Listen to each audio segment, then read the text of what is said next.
Hi friends, అందరికి నమస్కారం. ఈ వీడియో చేయడానికి కారణం ఏంటంటే ఇప్పుడే తెలిసిన విషయం. రియాన్ అనే అబ్బాయి 1.5 months లంగ్ ఇన్ఫెక్షన్ తో చాలా అంటే చాలా ఇబ్బంది పడుతున్నాడు. మీరు చూసుకున్నట్లయితే ఇప్పుడు వీడియోలు పెడుతున్నాను చూడండి.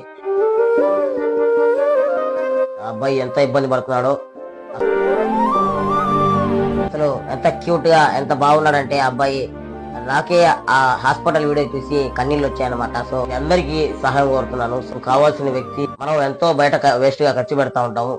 మీరు దయచేసి ఎంతో కొంత స్కానర్ పెడుతున్నాను, దయచేసి ఎంతో అంత ఒక 50, 100, 200 ఎంతో అంత స్కాన్ చేసి ఆ అబ్బాయికి బ్రతికించాల్సిందిగా మీ అందరినీ వేడుకుంటా ఉన్నాను. నేను మా స్నేహితులు ఇప్పుడే మాకు తోచినంత సహాయం నేను చేశాను. సో ఇప్పుడే నేను లేగానే కొంత అమౌంట్ అనేది నేను కూడా ట్రాన్స్ఫర్ చేయడం జరిగింది. ఎంతో వయసు లేదు, 1.5 months మాత్రమే. లో అబ్బాయికి లంగ్ ఇన్ఫెక్షన్ రావడం అనేది చాలా బాధగా ఉంది. మీరు ఒరిజినల్ ఫోటో చూసుకున్నట్లయితే చూడండి ఎంత క్యూట్ గా ఉన్నాడో. So guys,